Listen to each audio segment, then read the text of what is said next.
Mga higala, kumusta? Welcome to another episode of the Sharon Makali Karyaga Show. And we are live at Aerial or Antenna Channel 37, Parasat Jade Cable TV, Channel 27, 28, and 29. And we're also live at DEARBC Cable TV Analog, Channel 19, DEARBC Cable TV Digital Channel 2. And of course, we're also live at our FB page, that's Jao TV 51_official. And of course, you can also see us live at YouTube channel, Jao TV 51_official. During its 127th full council meeting on December 24, 2021, the Northern Mindanao Regional Development Council, or RDC-10, supported projects, policies, and plans to boost regional economic development. The Council endorsed the following proposals to concerned agencies, while several bills received support. 1.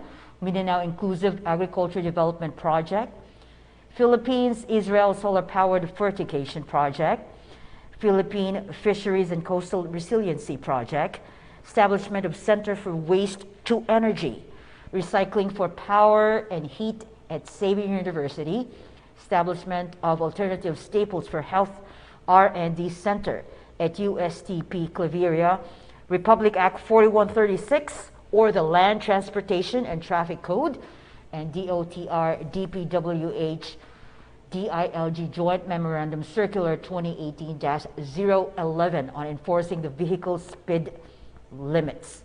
House Bill 299, or the Philippine Spectrum Management Act Executive Order Number 141, or adopting as a national priority the implementation of measures to address the root cause of rising numbers of teenage pregnancies. House Bill converting the Provincial Science and Technology Center into Provincial Science and Technology Office in every province and appropriating funds therefore, and House Bill establishing the Science for Change program and appropriating funds therefore. The said proposed projects and legislations are seen to bolster science innovation, agriculture project, the project to protect the environment, attain demographic dividend, and propel economic recovery in Northern Mindanao. Moreover, the Council confirmed the creation of the Regional Committee on Development under RDC 10. Committee on Devolution. Devolution. Regional Committee on Devolution under the RDC 10, which will steer actions in support of the implementation of Executive 138, or the full devolution of basic services to local government units starting 2022. The RDC 10 also backs establishments of the Northern Mindanao Project Development Assistance Center. The center is to design enhanced capacities of RDC 10 member national government agencies in LGUs, state universities, and colleges, and over major stakeholders along project planning and development, project and appraisal, review and evaluation, and project source funding. Also approved was the creation of the Regional Communications and Advocacy Committee, a special committee under the RDC 10, the committee in a reconstitution of the existing RDC 10 Communication and Advocacy Program Subcommittee. The move will strengthen the communications arm of the Council and address prevalent misinformation and disinformation in the digital age. Ladies and gentlemen, to discuss more of the details, and this is a very overwhelming discussion today, ladies and gentlemen, please welcome the Regional Director of the National Economic Development Authority. Ladies and gentlemen, please welcome RD Milo Faye Carino. RD, I'm so happy to have you here in our studio today. Good morning, Cheryl, and good morning to all your viewers and fans all over the world. Maayong buntag ka natong tanan. RD Faye, this is such an exciting discussion because we're looking at bolstering our economy in the near, as of this time, even though that we're experiencing a lot of crisis, and the economy has been hit with COVID-19, and the economy was really struggling. But with that, the resiliency that we have in region, we're still remain standing as of this time, strong and able to cope up with all of the deficiencies, and of course, our economy has been suffering, but we are trying to look at the future now, and with RDC 10's help, as the committee itself and the council itself, looking at to improve the economy of Region 10. So tell us more about the projects that you have, these proposed projects that can actually help us, in moving forward to the future. Okay, first and foremost, Chai, for our first-time listeners, no, basing na IP pila sa ila who have not really heard about the Regional Development Council. So the Regional Development Council is the highest policy-making body in the region, and it steers the socio-economic development of a particular region. And the RDC is present in all the regions in the country except for BARM and NCR, because for NCR, they have the Metro Manila Development Council. That's the counterpart of the RDC. And then ang BARM, they also have another counterpart for the RDC, of which it has another nomenclature. Now, at the national level, the equivalent really of the Regional Development Council is the NEDA board. Okay. And the NEDA board is headed by no less than the President of the Philippines himself. Now, the RDC is composed of local government unit chief executives, of governors and city mayors, and mayors of town capitals, and also the presidents of the leagues of municipalities. It's also composed of regional line agencies. There's a specific list mandated by EO 325, and 1/4 of the membership of the RDC is really private sector representations. And now, when was this created, this RDC? We're celebrating our 50th year. The RDCs will celebrate their 50th year next year. Okay. So it's been there for a long time, and the secretariat is the NEDA. And so the RDC, it meets every quarter, but prior to a meeting of the RDC, the sectoral committees of the RDCs and other affiliate committees, they met and they discuss and vet on behalf of the RDC the agenda items that would be elevated to the RDC. So walay pwede isulod sa RDC nga wala ni agi, no, sa mga sectoral committee. So during our meeting, 127th meeting last September 24, we actually also celebrated the RDC week. We honored ang mga outstanding nato nga mga members, mga outstanding mga leaders. It's the first time that we gave the RDC award. Wow. Excellence is spelled with an X, kay RDC 10 man ta. Yes, right. So RDC Excellence or the Amihanan Awards, and we had different categories. But also during that meeting, we actually endorsed several programs and projects which we think will have a catalytic effect sa atong ekonomiya. You know, COVID has really actually shifted our paradigm. Correct. Sa una, response precedes good rehabilitation and recovery. But with COVID nowadays, well, ga-responta sa mga daily nga mga concerns because of COVID. We are already starting the rehabilitation and recovery efforts. That's why last year, pagsugod pa lang sa COVID, we have already prepared our rehabilitation and recovery plan. Kay murag dili man siya pwede nga ay na ta mag-recover, magplano for recovery after na lugar nga medyo nag-dissipate na ang COVID. By that time, medyo dako na kay tag problema. Correct. So kita, while we are responding, kuan magud ang sa disaster na ay daghan, no, mitigation, there's prevention, okay, there's response, and then rehabilitation and recovery. So kaning rehabilitation and recovery happens only sa aftermath na gyud na siya sa kanang sa disaster, pero karon ongoing man gud ang COVID. And then aside from that, so murang ga-respond ta, and at the same time we are already putting in place programs and projects na nag-start sa rehabilitation. That's why last year, Cheryl, actually what we did was already estimate kung unsa mahimong adverse impact sa COVID. Nga naman atong gi-estimate niya. Ato pong gitan-aw og unsa gyud ang mga adversely affected nga mga ato na nang gi-anticipate, because ang ato is we shouldn't be caught flat-footed. If we know this is the impact of COVID, and then this would be the sectors that would be badly hit, then we should already try to mitigate ang kani siya para dili ka siya dako og kanang dili gyud kay dako ta ang atong pagkaalaot ba. So we estimated actually last year nga ang atong ekonomiya mo contract, mo kunhod gyud no. Mo contract, mo kunhod between negative 4.7 to negative 7%. Okay. And then gi-estimate nato nga ang dako kay siyang impact no sa services sector. Okay. Kay syempre naabaya tay quarantine measures last Correct. year that really forced us to close some establishments or to downscale the operational capacity Correct. of these establishments. So we already anticipated that, and so we put in place mga mitigation measures, including assistance to affected establishments, assistance to affected workers. Really, ang dako gid is really assistance to establishments. Last when the 2020 GRDP estimates came out this year, ang atong ekonomiya contracted by negative 5.2%. So, meaning, it was really within the target sa ato yung pangagpas. Better, because wag kita niabot atong worst case scenario, which is negative 7%. Right. So, negative 5.2%.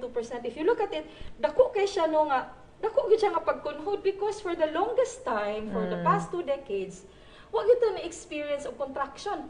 Kuan kita, pirmi kita growth. And then all of a sudden this came out. Suddenly ni kunhod no ang atong ekonomiya. But mo ni siya, we had the third slowest contraction. Third slowest among all the regions, no. So we had BARM, then we had region 12, and then we have region 10, third slowest. So meaning somehow we were able to mitigate the effect because although ni kunhod, it was not as bad. Yes. And secondly, among all the regions, ang atong GRDP per capita was the second highest, next to NCR and even higher than the national average. So yes, we are affected. Yes, there are establishments that closed, but there are also investments that came in despite the pandemic. Right. Because dako ang ilang kumpiyansa no sa Region 10.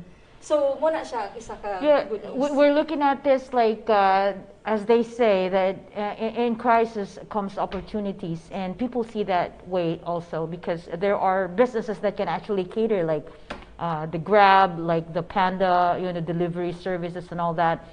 The digital age is here already, and it's helping the economy likewise. So, we know that this is a big job for NEDA, and we didn't see this coming, and this effect that has devaluated and has actually just hit it badly on the economy.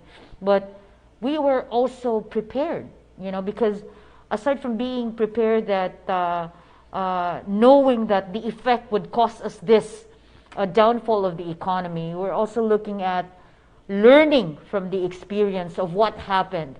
And when the COVID hit 2019, 2020, and then we saw that it has a great effect on it. So we were trying to understand how are we going to stand and get back in its own feet.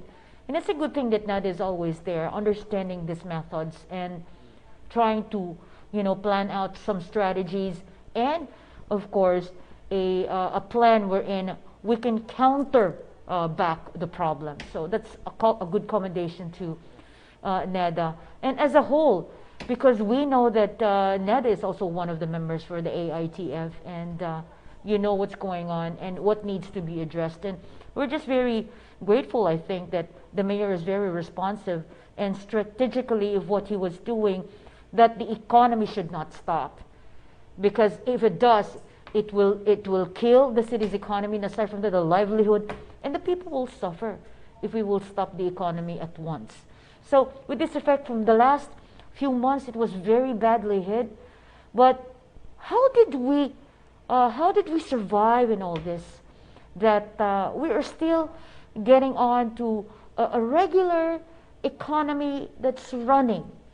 And although that there are some establishments that are affected, but still, we're standing tall, compared to other regions. And how did Region 10 combat this crisis as we go along? This ang COVID ang good unprecedented, no? So wala gyud nga template na pwede nato balikan. Correct. Nga mo'y atong sundon. So, actually, it's a credit no, to everyone. I would call this na we're able to survive because of our whole of society approach sa pag-combat aning COVID. No? So, sa tinuod lang, Chair, I mean, there were a lot of recalibration no, sa mga strategies because everything is so fluid. The situation is so fluid. It changes, no? From time to time. From time to time, all the time. And so we had to recalibrate. So mauna nga ang mga task forces or ang mga committees that have been mandated to really address no, the various consequences of COVID, we have to meet regularly because of the fluidity of the situation. Correct. And that's why it needs agility on our part, it needs flexibility on our part, it needs open-mindedness. But what is important is that we have to know the data. Yes. Unsa ang sitwasyon. Like, okay, of course, aside from the health indicators, pila ang infected, unsa capacity, you know, as far as socioeconomic recovery is concerned, we're looking at how many establishments have closed. And for those that have closed, how many have closed permanently, temporarily? How many workers have been displaced? Okay, secondly, how many of the establishments actually institutionalized mga alternative working arrangements, no? Just to preserve the jobs. How many have retrenched workers? Tapos, pila kabuk ang mga displaced nga workers, asa ni sila, unsa ni sila nga sector, unsa ang reason nga nganong wala sila nakasugakod, para ang atong intervention really is, you know, customized sa unsay ilang mga panginahanglanon. That's why there were different windows that were opened, no? Financial windows that provided safety nets and assistance to these established workers, to these affected establishments and workers, no? So halos gali ka ng zero interest rates na ni nga mga assistance. And then of course, para sila mo gaya no mga establishments karon magud we cannot operate at full capacity. Correct. Because we have minimum public health standards to Standards to maintain. follow, yes. So that means it's really very important for us to reconfigure, no? Reconfigure our workspaces so that we can maintain the minimum public health standards. So that's why nangutana pud ta sa mga establishments, pila sa inyo ang nanginahanglan og assistance for reconfiguration. So, mo po to ang gihatag sa ila, assistance for reconfiguration, assistance for transition towards another business. Yes. No, ang ako lang po ani Chay is that while naay mga nagsara nga mga establishments, naagid po mga nag-invest. And dinhi there sa were region also opened, no, mga opportunities, yes. So naay mga nag-invest, no, naay mga nag-invest, naay niabot, naay in services sector, in agriculture sector, in the industry. So, sustain gihapon ang pag-abot sa investments, although ang ilang level not as big as the level of the investments that we were able to entice pre-pandemic, Yes, but yes. still, the investments are coming. We monitored ang DTI. We monitored ang Securities and Exchange Commission. Monitored the Board of Investments. We monitored even kanang cooperatives nato na naamang gyud mga bag-o ng abri, naamang gyud bag-o nga nasulod. So somehow mooning siyang ni compensate atong mga nawala nga trabaho. Losses, okay. Last year 2020 na every quarter na amantay labor force participation, labor force survey. So last ato yung unemployment, my God, it was 11.1%. And that was pero 11.1% taas na kaya na siya as far as we are concerned. But that was actually the lowest among all the regions. Wow. But you know, we give credit, we give props to the establishments who who showed agility. Yes. We give props to the government agencies and other private sector entities that really provided lifelines at mga establishments nga naghingalo. Right now, ang atong employment level or unemployment level is somehow pre-pandemic level. Nakabangon gyud ta. Right. Nakabangon ta, no? So it's a credit to the resilience of the people of Northern Mindanao, but it is also because of the structure and the diversity of our economic activities. Correct. For example, ang atong mga economic activities can be somehow called COVID resilient. For example, energy. Region 10 supplies 53% of the energy requirements of Mindanao. Right. So nagpadayon man sa Yeah, it didn't stop. It didn't stop. Yeah. Agriculture. Yes. We are top producers of several commodities and nagpadayon nagproduce resilient yun kasi And we're still a food basket. Yes. and then we remain to be a transshipment hub, a logistics center. So nagpadayon ni siya. Yes. Ang atong mga industries nagpadayon. And ang atong mga food manufacturing companies nagpadayon. So katong mga establishmento nga somehow are not affected by COVID nagpadayon. Hilang gyud ta naigo sa hotels, mga the entertainment business, the tourism, yes. Affected ang atong trade because somehow nagsira man gyud or kung wala man nagsira ni slow down ang operations, entertainment related. Yes. So kana medyo diha igo ta igo kita ana. But for the other mo magud kay diversified magud ang atong ekonomiya. Right. The other sectors compensated for the performance of the other sectors that were badly affected. So muna somehow we're like balancing everything. Now, RD, we are at this point now that the quarantine level is down to GCQ, and that MSCQ at that time, we were expecting that it will continue, but then why did the AITF recommended the general community quarantine for Region 10? For the information of our viewers and listeners, actually there are parameters nga gatan-awon gyud sa IATF. Di lang siya nga base ilang feeling og hugot. Naagay parameters na ilang gilantaw so basic yun, health.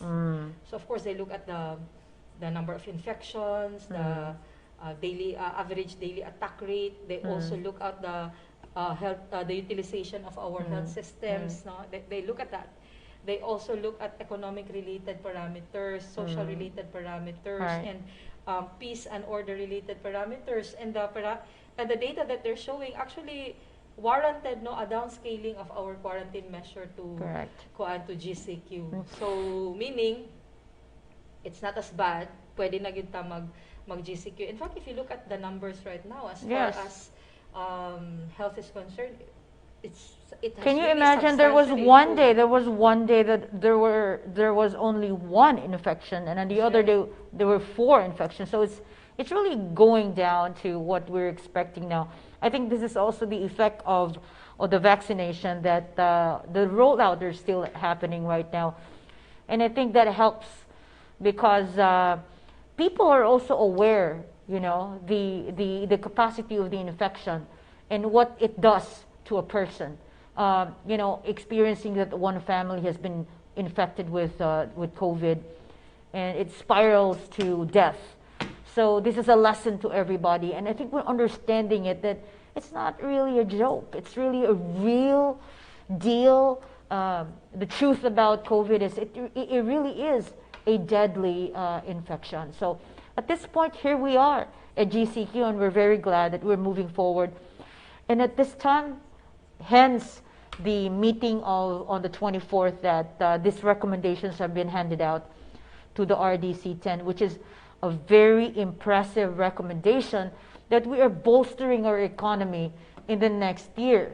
So let's talk about these developments, RD. I'm very excited because let's talk about this Philippine-Israel solar-powered fertigation project. Actually, daghan, isa sa nakita gid nato nga bright spot, isa sa nakita nato nga very resilient ka sector is really agriculture. Right. Last year it only expanded by 1.5%. In fact, we were talking to the stakeholders of the agriculture sector, and we told them, so if your expansion had been bigger than 1.5%, then our contraction would have been much lower. Yes. So actually karon they are accelerating efforts to improve ang performance sa atong agriculture sector. That's why, for example, kanang different projects kanang sa solar power fertigation. So what we're trying to do is really improve the way we do agriculture in the region. We want to adapt new technologies sa irrigation, new technologies in fertilizer, and this time we're using the technology of Israel.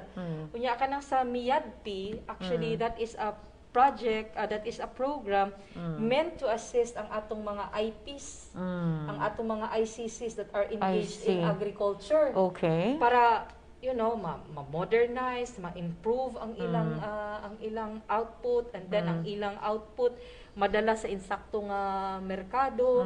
And then of course we have also pushed for this project with the BIFAR, no, on fisheries, no. Right. Okay, we also have to help ang atong fisheries sector, because as I've said, bright spot ang agriculture, fisheries, and forestry during this pandemic. Right. No, so we want to improve their performance. That's why we have we have endorsed these programs, and gipadala na nato ang atong endorsement sa NEDA board, because it's the NEDA board that will have the final say on the approval of these projects. But we believe that these projects would really redound, no, to the greater improvement sa pagpadagan sa atong economy. Now, RD, we know that this solar fertigation is actually recommended through the Department of Agriculture. Now, is this an agreement wherein is it a fund or a grant? Which is going to happen? It's a mix, no. Na part ana nga grant, na part ana nga loan. I see. Okay. Okay, so it's going to be funded by Official Development Assistance. Okay. So that's why muagi gyud na siya og kanang NEDA board, no. So kana siya, Cheryl, no, kaning mga proyekto nga atong mga gi-endorso, dili pud na siya basta-basta i-endorso, kay buhatan pa na siya FS, buhatan pag economic analysis, right. The feasibility studies, and all those to determine the viability, the feasibility of the program and project, and really based on our evaluation and assessment, And it is really highly, no, feasible and viable as a project. And then katong mga gipangagpas nga mahimong effects or result or impact based po sa among assessment, it's something that would really happen if this program is implemented as it was designed. Okay, so that would mean that it's going to be a long term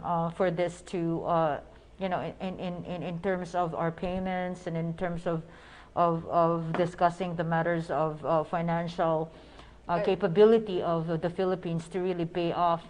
I think it's also viable, I think, and understanding that we can afford it. Oh yes. And which is one of the best things, that having these projects that we're looking at the long-term plan of it. Yes, I would just like to impress upon everyone that the Regional Development Council is really very deliberate. Okay. No, in its decision making and its action. That's why even before it can reach the level of the RDC, the vetting process is already rather robust. Okay. The Secretariat prepares its assessment, but at the same time, the sectoral committees or affiliate committees discuss these concerns before it is elevated to the RDC. Okay. So pag kung na-elevate na yun na siya sa RDC, it's something that is really feasible and viable. But of course, no, nanana sa RDC if they will endorse it or not, approve it or not. But the legwork has been done. Okay, that's good. Now let's discuss about this, the Center for Waste to Energy, because recycling is very important now. And in fact, in other countries all over the world, there has been an advanced technology on the recycling from waste to energy. Now, we know that we're working on it. So where are we at this time, with this recommendation? Are there other sectors and agencies that have been implementing the waste to energy project? Kuan pa siya, Chair, we're still endorsing it for approval. So Xavier, may nanguna ana, no? Xavier, but Xavier has also other partners. So we have endorsed it to the appropriate national energy, national agency, and once it's funded, that's the time that it's going to be implemented. Okay, that's good. But we are optimistic that it would get approved. Yes. We're also looking at some of these recommendations that we're very excited about, adopting as a national priority the implementation of measures to address the root causes of rising numbers of teenage pregnancies, which is one of the things that I think we were very worried about that. And so far, with this that we're proposing, and how are we handling this as of this moment right now? Actually, ang kaning issue of rising number of teenage pregnancy, it's a national concern. Right. No? It's a national concern, and in particular, din sa Region 10, medyo taas po ang atong incidence of teenage pregnancies. It is a concern because basically it's a child having another Child, yes. So emotionally, Yes. physically, financially, dili pa gid siya preparado to have another child. Not fit. And so that's why we have this program, not only to assist ang mga kabatan-unan but really to look into unsa man gyud kinauyukan when it comes to the cause of this issue, and we will have to address it because our greatest resource is our human resource.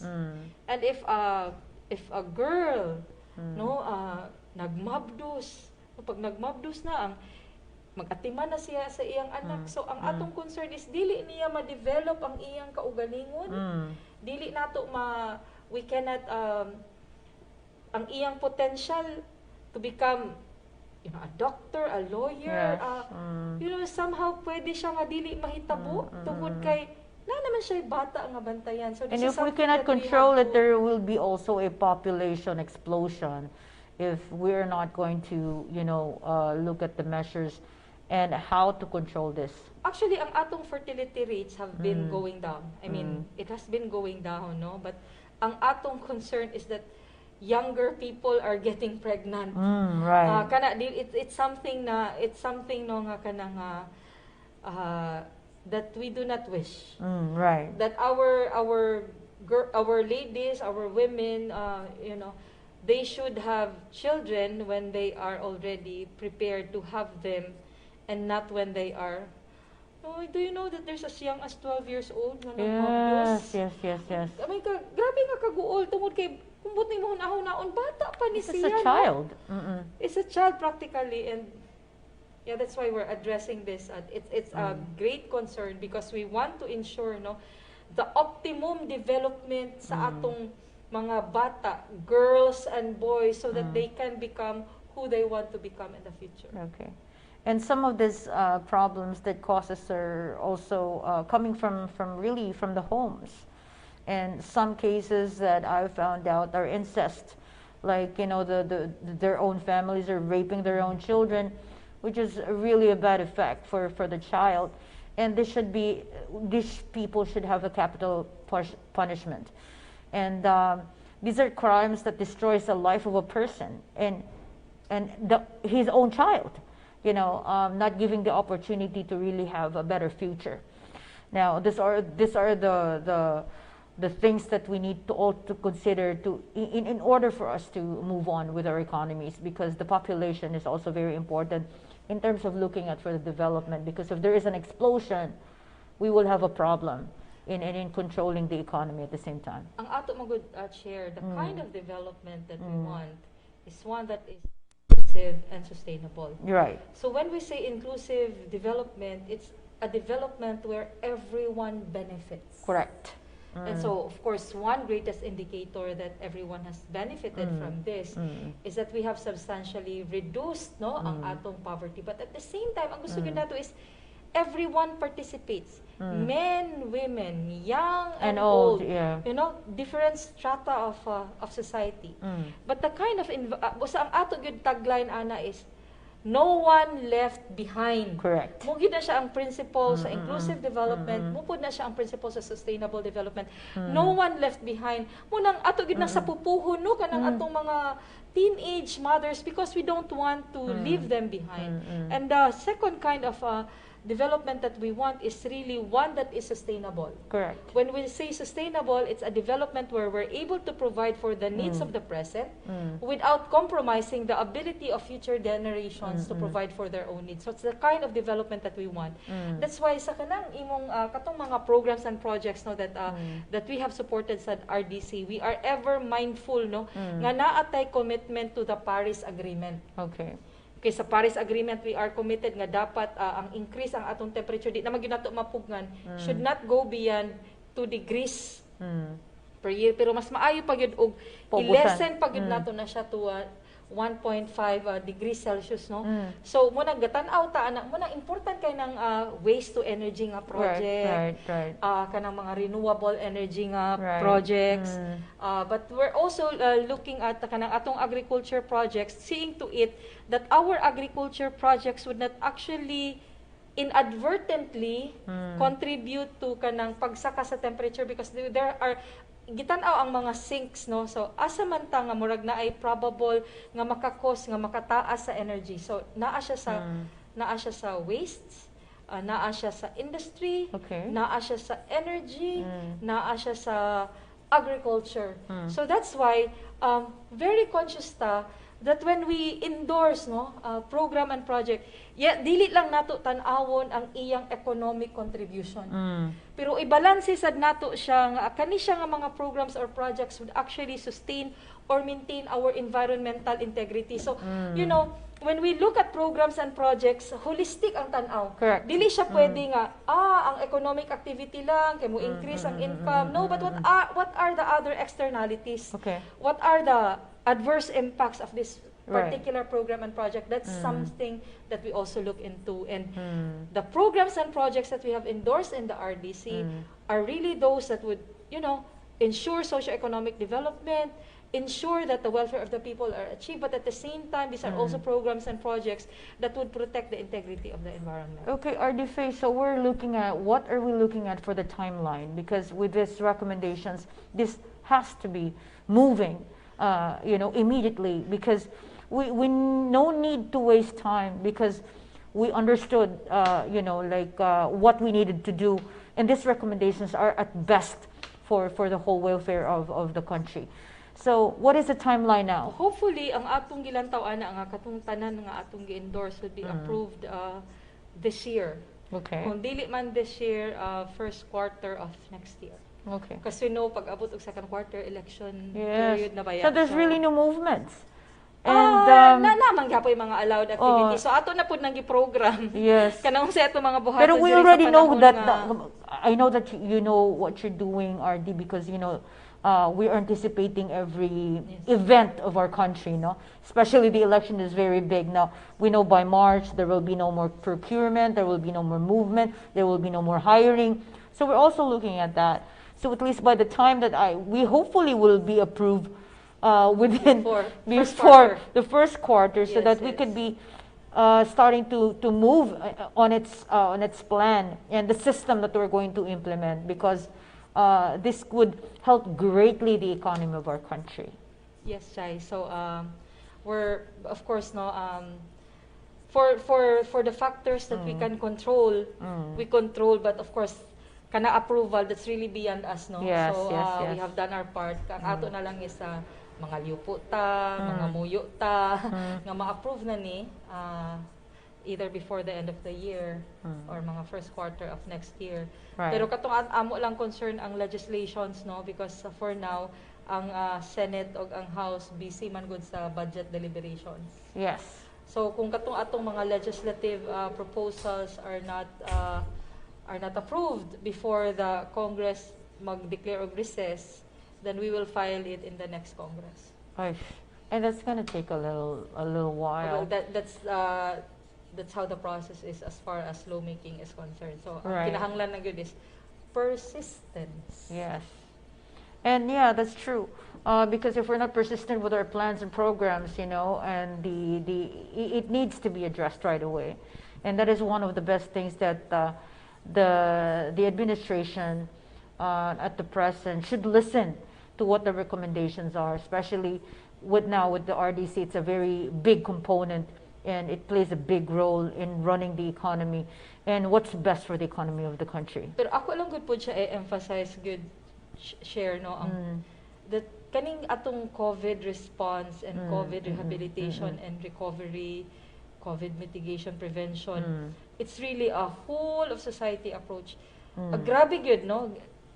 You know, we've worked together. Of course, na ay mga missteps, na ay mga faux pas, but I've really seen people coming together. Right. Because it's a common concern. And kung pwede lang kumulakbit, no, one of our isagad sa dako nato pud na programa is kaning safety seal certification. Right. No, sa And mga it helps establishment at the same time. Yes.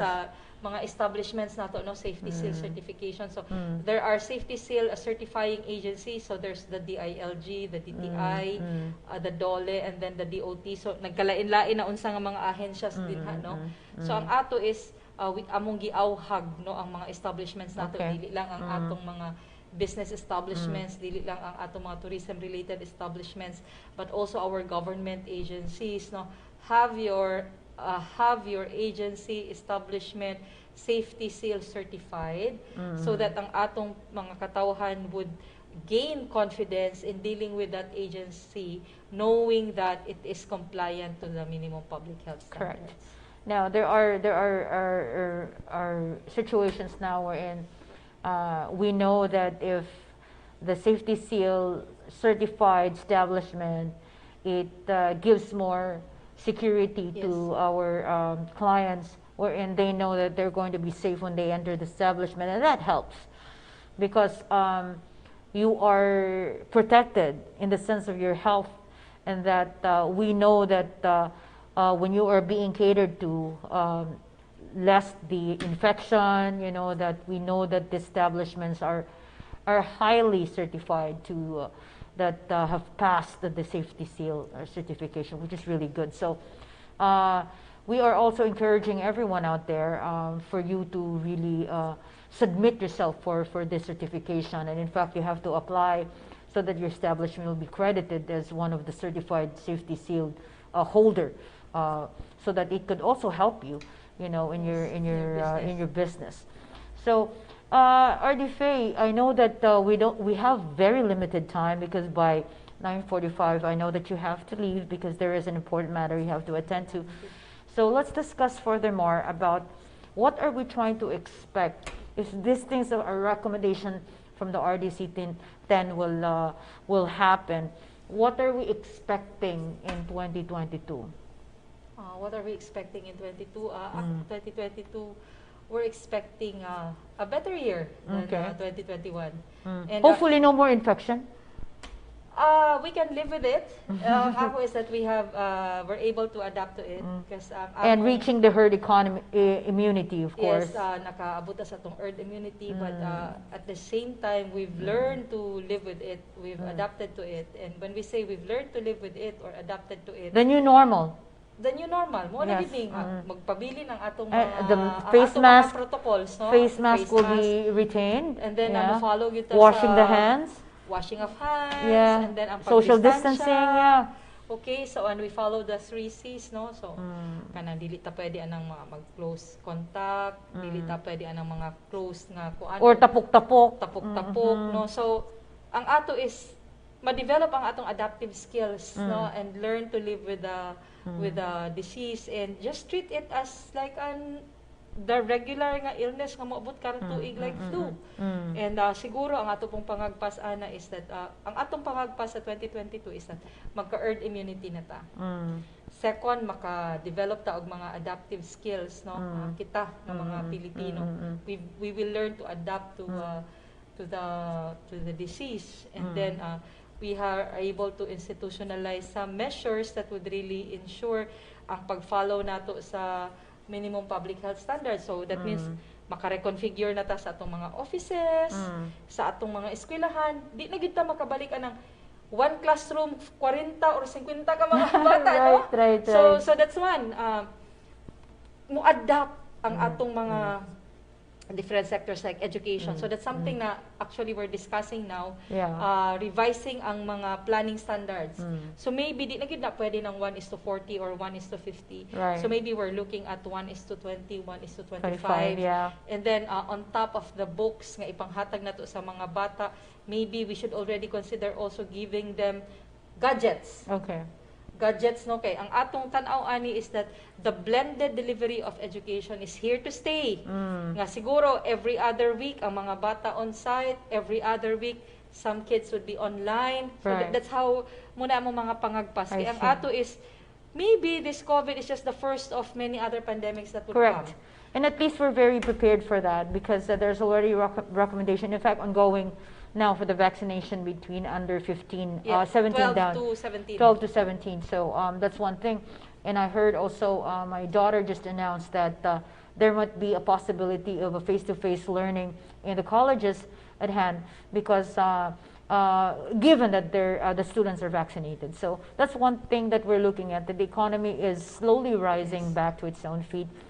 and that we're very glad that NEDA is one of those that the agency that has looked at for our people and what's best for the economy, and you're actually our watchdog to letting us understand what's going to happen and how the region is going to be resilient about it, and that helps a lot. By the way, Chair, before we end, we already have the regional recovery program, but every quarter, can you imagine, we revisit it.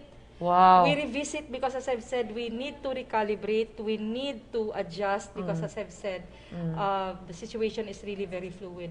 And so right now, we are recalibrating once again our action plan for the fourth quarter. Right. So, ing-ana siya, Wow.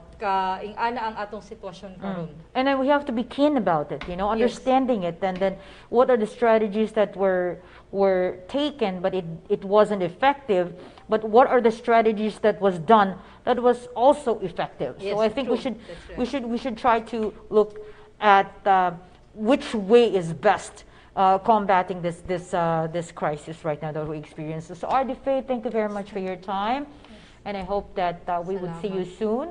And I know that I won't keep you because I know you really have to run. But ladies and gentlemen, all our televiewers from the 80 barangays of Cagayan de Oro City, 24 municipalities of Misamis Oriental and 2 component cities, thank you very much for all of you for watching. And of course, I would really encourage everyone to always not ask of what the government can do for you, but always ask what you can do for the government. Let's help fight corruption in this time. So ladies and gentlemen, thank you very much for watching. Until next Saturday again between 9 to 10 in the morning for the show, Macaulay Goriago Show. Have a wonderful morning ahead of you.